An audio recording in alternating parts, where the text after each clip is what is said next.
बहुत से लोग मुझसे लगातार पूछे थे कि भैया यार किस कंपनी में आप अभी काम कर रहे हो ये बता दो।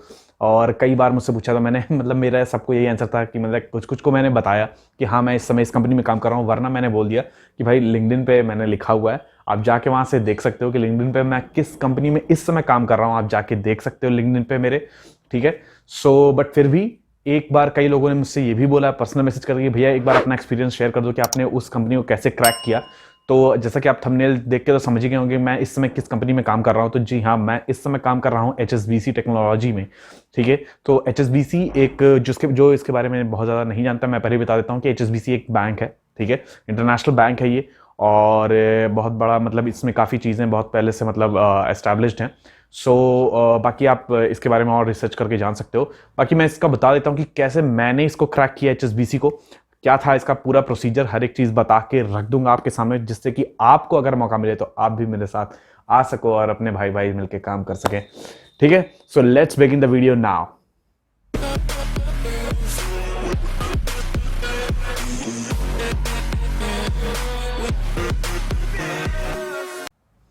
सो जैसा कि आप जानते हैं कि HSBC जो है, जिसका फुल फॉर्म है हांगकांग शंघाई बैंकिंग कॉर्पोरेशन।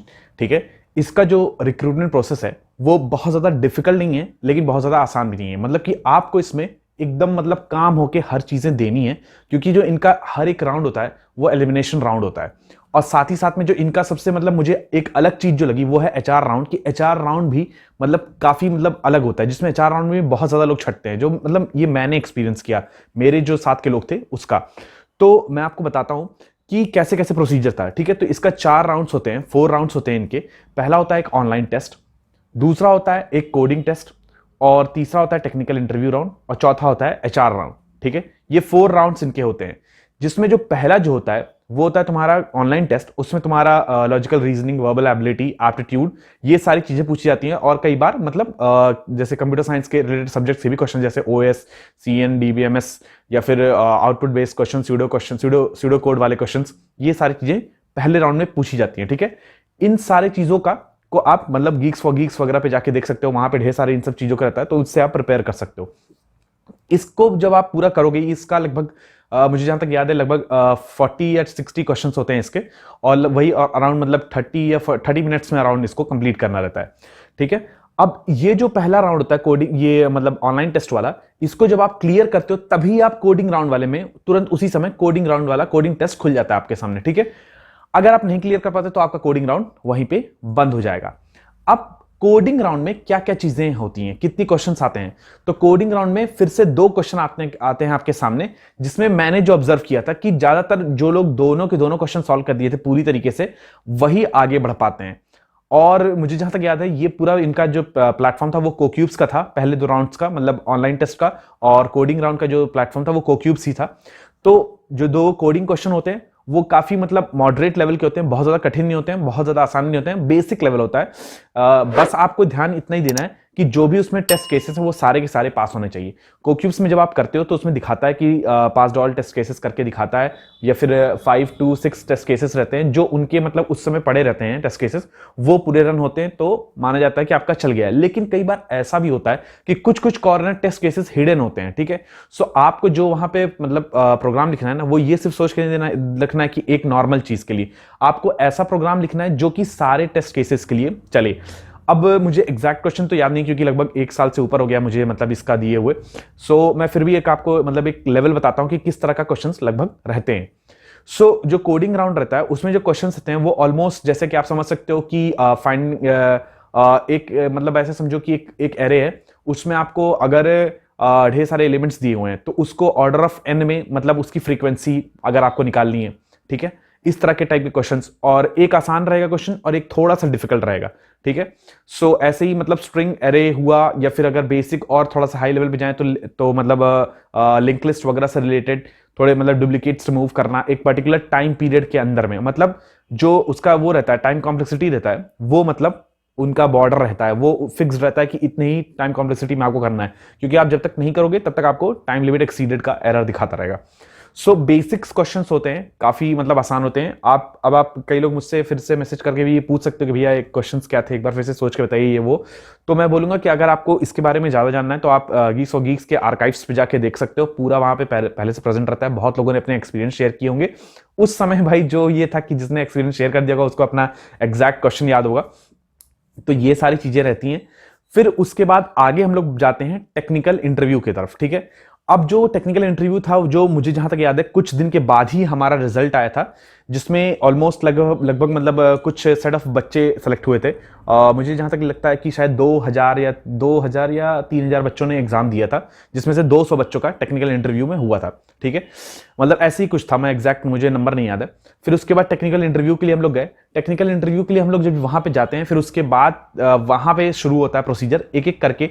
एक कोई मतलब काफी ढेर सारा पैनल रहता है। अब ऑफ कैंपस में भी यही प्रोसीजर रहता है। मतलब मैंने जैसा बात की अपने दोस्तों से और कई लोगों से मैंने पता किया, तो ऑफ कैंपस में यही प्रोसीजर रहता है। एक पैनल बैठता है, अलग अलग बंदे मतलब एक एक पैनल में जाते रहते हैं सब लोग, और वहां पे टेक्निकल इंटरव्यू चलता रहता है। अब एक चीज ध्यान देना, टेक्निकल इंटरव्यू में और एचआर राउंड में बहुत ज्यादा छटाई होती है, बहुत ज्यादा, ठीक है। मतलब काफी लोगों को वहां से मतलब वापस आना पड़ता है। उसका रीजन एक ही है, टेक्निकल इंटरव्यू में कुछ कुछ ऐसी इंपॉर्टेंट चीजें रहती हैं जो आपको ध्यान देनी है, और एचआर इंटरव्यू में कुछ कुछ ऐसी चीजें हैं जो बहुत इंपॉर्टेंट आपको ध्यान देनी है। तो सबसे इंपॉर्टेंट चीज self confidence. Self confidence must है एचएसबीसी में एंटर करने के लिए। आपको बहुत ज्यादा, मतलब सिर्फ एचएसबीसी का ही नहीं, मैंने ये ऑब्जर्व किया है बहुत सी ऐसी कंपनियों में, ज्यादातर कंपनियों में मैंने ये ऑब्जर्व किया है कि जो आपका सेल्फ कॉन्फिडेंस है ना, वो बहुत इंपॉर्टेंट है, बहुत ज्यादा इंपॉर्टेंट है। अगर आप हल्के से भी डिमोटिवेट हो गए या फिर आप डर गए या बहुत ज्यादा आप डरने लगे, तो फिर काफी चांसेस है कि आपको वो सेलेक्ट नहीं करेगा। अब हम लोग बात करेंगे टेक्निकल इंटरव्यू के बारे में। टेक्निकल इंटरव्यू में क्या क्या चीजें पूछी जाती हैं यूजुअली। तो टेक्निकल इंटरव्यू में एचएसबीसी के ऑलमोस्ट हर चीजें कवर कर ली जाती है। मतलब वो लोग बहुत ज्यादा आपसे कठिन कोई चीज नहीं पूछेंगे, बेसिक चीजें पूछेंगे, बट वो बस ये टेस्ट करते हैं कि आपको हर एक टॉपिक से कुछ ना कुछ आपको पता है कि नहीं पता है। जैसे कि मतलब आप ऐसे मत सोचो कि सिर्फ आप गए वहां पे आपसे कोडिंग क्वेश्चन पूछा गया, हो गया। आपसे कोडिंग क्वेश्चन भी पूछे जा सकते हैं, जो आपने किया है उसको भी एक्सप्लेन करवाया जा सकता है, या फिर एक नया कोडिंग क्वेश्चन देके आपसे बोला जाएगा कि उसको एक्सप्लेन करो, और फिर उसके बाद उसका टाइम कॉम्प्लेक्सिटी कम करके पेन पेपर पे आप उसको करके दिखाओ, जो नॉर्मल सारे कोडिंग राउंड्स में या सारे टेक्निकल इंटरव्यू में होता है, ज्यादातर कंपनियां कराती हैं। उसके अलावा वो जो और सबसे इंपॉर्टेंट चीज करते हैं कि मतलब वो हर एक सब्जेक्ट को चुनते हैं और उसमें से कुछ कुछ पूछते चले जाते हैं। जैसे कंप्यूटर नेटवर्क्स हो गया, या डीबीएमएस हो गया, ऑपरेटिंग सिस्टम हो गया। इन सब से, जैसे मुझसे ऑपरेटिंग सिस्टम से काफी ढेर सारे क्वेश्चन पूछे गए थे। मुझसे ये भी पूछा था मतलब मेरे इंटरव्यूअर ने कि आपका फेवरेट सब्जेक्ट क्या है, तो मैंने बताया था कि ऑपरेटिंग सिस्टम मतलब मुझे सही लगता है। तो मतलब ऑपरेटिंग सिस्टम से मुझे काफी क्वेश्चन पूछे गए थे। मतलब उन्होंने पूछा था थ्योरेटिकल सब्जेक्ट्स में क्या फेवरेट है, तो मैंने ऑपरेटिंग सिस्टम बताया। वैसे वरना और उसके अलावा उन्होंने पूछा कि डीएसए वगैरह आप करते हो, तो मुझे लगा, मैंने बोला कि हाँ मुझे डीएसए भी काफी अच्छा लगता है और मैं उस पर भी मैंने किया हुआ है, तो आप कोई दिक्कत नहीं मुझे। तो उन्होंने डीएसए से मुझसे काफी क्वेश्चन पूछे और ऑपरेटिंग सिस्टम से मुझसे काफी क्वेश्चन पूछे थे, और उसके अलावा उन्होंने मुझसे एसक्यूएल क्वेरीज काफी ज्यादा पूछे थे, ठीक है। सो एसक्यूएल क्वेरीज को मैंने ऑब्जर्व किया कि ज्यादातर लोगों से बहुत ज्यादा पूछे जाते हैं आजकल, क्योंकि हर कंपनी में कहीं ना कहीं एसक्यूएल क्वेरीज वगैरह इन सब से रिलेटेड मतलब डेटाबेस से रिलेटेड काम होता ही होता है। सो बहुत इंपॉर्टेंट है वो भी, तो आपको उस पर भी बहुत ज्यादा ध्यान देना है। ये पूरा था जो इनका मतलब टेक्निकल इंटरव्यू का पूरा प्रोसीजर था, कि हर एक टॉपिक से कुछ ना कुछ पूछते चले जाना कि डेडलॉक क्या होता है, जॉइंट्स क्या होता है, डिफरेंट टाइप्स ऑफ जॉइंट्स क्या क्या होते हैं, फिर उसका एग्जांपल्स बताओ, इनहेरिटेंस क्या होता है, डिफरेंट टाइप्स ऑफ इनहेरिटेंस क्या होते हैं, इनहेरिटेंस को अलग अलग टाइप के इनहेरिटेंस को मतलब आपको समझाना है एक एग्जाम्पल के थ्रू कि कैसे इसमें ये इस तरह का इनहेरिटेंस लग रहा है और कैसे इसमें इस तरह का इनहेरिटेंस लग रहा है। मतलब आपको एक तरह से आपको पूरा कंसेप्ट उसको समझाना है, क्योंकि वो ये चाहते हैं कि बंदा सिर्फ रटा हुआ चीजों को ना बताए, मतलब सिर्फ रट के ना समझाए, मतलब उसको एक्चुअल कंसेप्ट उसके पीछे का पता होना चाहिए, ठीक है। ये होता है टेक्निकल इंटरव्यू का पूरा चीज है।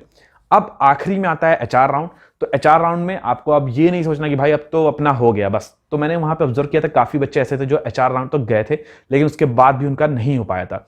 एचआर राउंड में ये चीजें ध्यान देना बहुत ज्यादा जरूरी है कि आपको एचआर राउंड के समय एकदम काम रहना है, पहली बात तो, ठीक है। आपसे जो भी चीजें पूछी जाए आप एकदम पोलाइटली, एकदम सच हर चीज बताओ अच्छे से।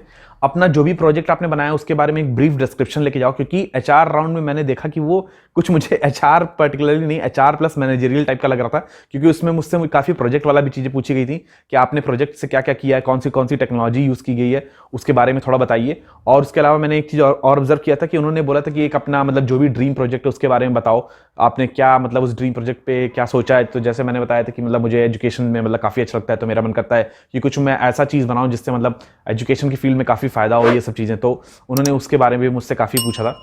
और उसके अलावा मतलब वहाँ पे मतलब ये भी मैंने देखा कि वो ऑब्जर्व कर रहे थे कि मेरा एक्सेंट वगैरह क्या है, मतलब थोड़ा इंग्लिश वगैरह ये भी थोड़ा सा इंपॉर्टेंट था मतलब। सो बोलने का तरीका आपका अच्छा होना चाहिए, काफ़ी मतलब कहते हैं ना कि मतलब आई अटेंशन टाइप का, मतलब आपके बोलने के तरीके से लोग अट्रैक्ट होने चाहिए, मतलब ऐसा चीज़ें आप बोलो कि लगे कि हाँ आपके भी बातों में कुछ दम है। तो एकदम कॉन्फिडेंस के साथ वहाँ पर रहना है, बिना डरे सब कुछ बोलते चले जाना है और बस रिलैक्स होके रहना है। बाकी कोई ऐसा कोई बहुत ज़्यादा डिफिकल्ट प्रोसीजर नहीं था, काफ़ी मतलब सही था। सो मेरी एक ही टिप्स मैं आपको दूंगा कि अगर आपको मतलब HSBC में पर्टिकुलरली जाना है तो आपको एक ही चीज़ पे ध्यान देना है कि आपको मतलब स्टार्टिंग से ही एकदम कंसेप्ट के साथ थोड़ी थोड़ी स्टडी करते रहना है, मतलब हर एक चीज़ों से, मतलब सारे थ्योरेटिकल सब्जेक्ट्स का आपको अच्छे से मतलब आना चाहिए। मतलब मैं ये नहीं कह रहा हूँ कि आप एकदम डीप में घुस के हर एक चीज़ जान ही जाओ, बट फिर भी जितना आप उसके कंसेप्ट है ना वो आपको अच्छे से आने चाहिए। और उसके अलावा आपको ध्यान देना कि कोडिंग के भी मतलब जो बेसिक कंसेप्ट हैं वो एकदम अच्छे से आने चाहिए, क्योंकि आपको नहीं पता कि आपको किस पर्टिकुलर टॉपिक से अब आने वाले समय में किस तरह से क्वेश्चंस पूछे जा सकते हैं। सो ये एक पूरा प्रोसीजर था HSBC के रिक्रूटमेंट प्रोसेस का, और इस समय मैं HSBC में ही काम कर रहा हूँ और मतलब काफ़ी मुझे अच्छा लगता है, काफ़ी यहाँ का एनवायरनमेंट काफ़ी अच्छा है, काफ़ी सपोर्टिव हैं लोग। अभी क्योंकि हम लोग नए नए आए हैं, फ्रेशर्स जहाँ भी जाते हैं, क्योंकि हम लोग ने मतलब ये मेरी पहली कंपनी है, तो जैसे भी हम लोग जाते हैं तो सब कुछ नया नया अच्छा लगता है, सीखने में भी काफ़ी अच्छा लगता है, और अगर कोई सपोर्टिव रहता है तो काफ़ी और ज़्यादा सही हो जाता है। सो बस यही था पूरा प्रोसीजर HSBC के रिक्रूटमेंट प्रोसेस का। और अगर आप हमारे चैनल पे नए हो गबरूदेव पे, तो सब्सक्राइब करना चैनल को, ताकि आपको मैं इसी तरीके के और भी कंटेंट्स बनाते जा रहा हूं। आप जाके देख सकते हो, एक पूरी प्लेलिस्ट तैयार है, कई ढेर सारी कंपनियों के रिक्रूटमेंट प्रोसेस पे कैसे कैसे मैंने उसे क्रैक किया या फिर कैसे कैसे उसको क्रैक किया जा सकता है। सो हर एक चीज़ अवेलेबल है।